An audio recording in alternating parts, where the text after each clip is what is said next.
दिल्ली के लालकोट के पास 10 नवंबर 2025 को हुए उस आतंकी कार हमले को देश भूला नहीं है। धमाके के तुरंत बाद जब कई लोग इसे सामान्य घटना बताने में जुटे थे, तब सुदर्शन न्यूज ने सबसे पहले इसे इस्लामी आतंकवाद करार दिया था। हमने अपनी ग्राउंड रिपोर्ट में साफ कहा था कि निशाना सिर्फ लालकोट नहीं, बल्कि पास स्थित पवित्र गौरी शंकर मंदिर था, जहां उस समय श्रद्धालुओं की भीड़ मौजूद थी। देखिए, उस समय जब ब्लास्ट हुआ तब सुदर्शन न्यूज मंदिर पर पहुंचा था और वहां के पुजारियों ने क्या कहा था, एक बार फिर आपको सुनाते हैं और इसके बाद आज की ताजा स्थिति भी दिखाते हैं। देखिए। मंदिर बहुत भीड़ होती है। अच्छा, उस समय जब ये विस्फोट हुआ कितने लोग थे यहाँ पर? मैं अपने मंदिर में था ना, यहाँ की गाड़ी। अच्छा, कौन देखता है यहाँ पर? चलिए, ये सिक्योरिटी गार्ड है, ये बताओ। आप तो यही थे जब मंदिर में विस्फोट हुआ? नहीं थे। तो ये देखिए, ये मंदिर है। आप कौन थे? आप थे हमारा मंदिर के प्रधान जी। कहाँ थे आप उस समय? ये उस तरफ थे। अच्छा, हम सामने थे। हाँ, बहुत जबरदस्त धमाका हुआ यहाँ पे। अच्छा। लेकिन इतनी आवाज थी कि कम से कम समझो 1 किलोमीटर के दायरे के अंदर आवाज चली। कितने लोग उस समय मंदिर के अंदर मौजूद थे? मंदिर में तो यहाँ तो भरा हो रहा था। यहाँ तो आज सोमवार का दिन था, भरा हुआ था, लेकिन सब लोग तितर बितर चले। अच्छा, इतना माहौल खराब हो चुका था, भगवान ही ख्याल करे। लेकिन मेरे ख्याल कितने थे? 300-400 लोग मंदिर में। ज्यादा कहाँ से आए थे? हम लोग यहीं से आते हैं, डेली आते हैं। अरे आज सोमवार को दर्शनार्थी ज्यादा आते हैं, हाँ, इसलिए लोग थे। सब जब यहाँ धमाका हुआ सब लोग तितर बितर चले। अंदाज ऐसा लग रहा है 40-50 डेड बॉडी आ चुकी है। इतना मतादी मर तो देखिए, ये वही गौरी शंकर मंदिर है जो तस्वीर बता रहे थे कि दूर तक गए थे। और ये देखिए, कैमरामैन से कहूँगा कि जरा आए वो दिखाए कि ये सामने की तरफ जो है वो सामने ठीक लालकोट की वो प्राचीर है जहाँ पे देश के प्रधानमंत्री ध्वजारोहण करते हैं, और ठीक उसके सामने ये गौरी शंकर मंदिर है जहां पर आज महादेव का दिन था, सोमवार, और खचाखच मंदिर के अंदर श्रद्धालु थे जब ये धमाका हुआ। Sagar Kumar, Sudarshan news, Delhi. Blast site से कुछ ही कदमों की दूरी पर मंदिर है। अगर डॉक्टर के भेष में आया हुआ आतंकी अपने नापाक मंसूबों में पूरी तरह कामयाब हो जाता तो दर्जनों निर्दोष हिंदुओं की जान जा सकती थी। अब सुरक्षा एजेंसियों की रिपोर्ट्स ने भी साफ संकेत दिया है कि आतंकियों के निशाने पर मंदिर और श्रद्धालु ही थे। इन इनपुट्स के बाद इलाके में सुरक्षा बढ़ा दी गई है। दिल्ली पुलिस ने बैरिकेडिंग की है, अतिरिक्त जवान तैनात किए गए हैं और सीसीटीवी से निगरानी भी तेज कर दी गई है। हमारे संवाददाता सागर कुमार एक बार फिर ग्राउंड जीरो पर पहुंचे हैं और वर्तमान स्थिति दिखा रहे हैं। देखिए हमारी एक खास रिपोर्ट।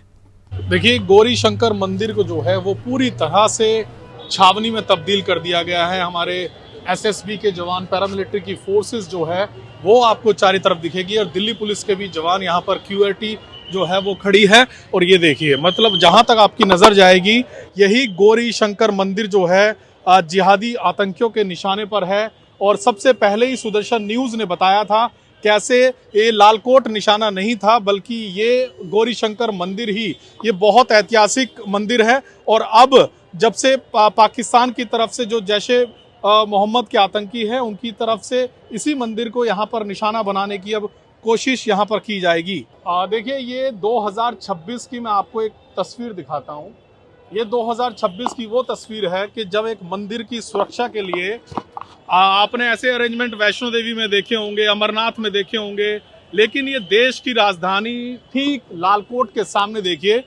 मुझे ये जानकारी अभी मिली कि यहाँ पर कोई जैन समाज का कोई बड़ा कार्यक्रम चल रहा था, जिसकी वजह से यहाँ पर इतनी सुरक्षा लगी पहले से ही थी। लेकिन अब जो इंटेल का एक रिपोर्ट आया है उसके बाद से यहाँ पर और सुरक्षा जो है वो बढ़ा दी गई है। देखिए, एसएसपी के हमारे जवान जो यहाँ पर हैं, कई रास्तों को ब्लॉक किया गया है। और ये वो पीछे दिगंबर जैन मंदिर है और गौरी शंकर मंदिर भी आप देख सकते हैं। तो फिलहाल यहाँ पर तमाम फोर्सेस गेट जो है ये बंद कर दिए गए हैं, और आगे का आने और जाने का एक छोटा सा रास्ता जो है ठीक उसी को खोला गया है।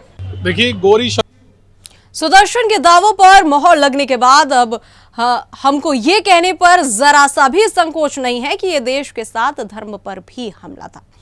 इसको लेकर सुदर्शन न्यूज के प्रधान संपादक धर्मयोद्धा डॉक्टर सुरेश चौहान की जी की भी आपको प्रतिक्रिया सुनाते हैं। दिल्ली के लालकोट में हुए ब्लास्ट के बाद सुदर्शन न्यूज ने सबसे पहले ये बताया था कि अब पवित्र गौरी शंकर मंदिर इस्लामी आतंकियों के निशाने पर है। और अब सबसे बड़ी बात कि सुरक्षा एजेंसियों और कुछ खुफिया इनपुट्स ने हमारी इस दावे पर मोहर भी लगा दी है। इस मुद्दे पर प्रतिक्रिया लेते हैं धर्म योद्धा डॉक्टर सुरेश चवानगी जी की। सर, जब सब लोग कह रहे थे कि जो हमला, आतंकवादी हमला हुआ है पिछले दिनों, वो लाल कोट पर था, मतलब लाल किले पर था, तब भी हमने कहा था कि वास्तवता आतंकवादी हमला करना चाहते थे गौरी शंकर मंदिर पर। तब हमने उठाने के बाद कुछ लोगों ने इस बात को उठाया, लेकिन लाल किला ही न्यूज में बना रहा। हमने ऐसा क्यों कहा था? इस बात की सच्चाई अब सामने आ रही है कि अब भारत की सारी एजेंसियां ये कह रही है कि पाकिस्तान अगला हमला गौरी शंकर मंदिर पर चांदनी चौक में जो स्थित है उस पर कर सकता है। पिछली बार भी आतंकवादी हमले से नजदीक मंदिर था और लाल किला दूर था। हम ऐसा क्यों कह रहे थे और हमारी बात क्यों साबित हो रही? क्योंकि इस गौरी शंकर मंदिर को मराठों ने बनाया था और लाल किले में बैठने वाला तथाकथित बादशाह जो कि मराठों के पैरोल पर था, वो यहाँ पर बजने वाली घंटी को वो बंद नहीं कर पाया था। तब से उनमें खुन्नस है, तब से उन लोगों में ये बात को लेकर गुस्सा है कि अरे मराठों के इसको हम नहीं कर पाए, और आज पुनः पाकिस्तान उसी बात को कह रहा है। ध्यान रखना, इतिहास को हिंदू भूलता है, जिहादी नहीं भूलता। इसलिए आपके वो सारे स्थान जो उनको तब खल रहे थे वो आज भी खल रहे हैं। इसलिए बात केवल चांदनी चौक के गौरी शंकर मंदिर की नहीं है जो लाल किले के सामने स्थित है, बात वो सब वैसे संस्थानों की है, ऐतिहासिक स्थानों की है जो जिहादियों को खटकते हैं, वहां सभी पर हमला हो सकता है। पर था जो कश्मीर, असम, केरल, पाकिस्तान, बांग्लादेश, अफगानिस्तान या दूसरे शब्दों में दुनिया के हर कोने में पहले से है। सत्य सनातन पर इस आघात के होने से पहले ही जिहादी अपने कार सहित फट पड़ा। मरते मरते वह कई निर्दोषों की जान भी ले गया। अपने मकसद में आतंकी आंशिक तौर पर कामयाब रहा था। और हाँ, इस बार आतंकी अनपढ़ या बेरोजगार नहीं थे, वे सभी डॉक्टरी की डिग्री वाले थे। ये दावा भी सुदर्शन न्यूज का ही है कि जिहादी सोच ऊंच नीच, अमीरी या गरीबी नहीं देखते, वो सिर्फ काफिर खोजते हैं कत्ल करने के लिए। फिलहाल इस रिपोर्ट में इतना ही। देश और दुनिया की तमाम खबरों के लिए हमारे साथ जुड़े रहें और देखते रहे सुदर्शन न्यूज। जय हिंद।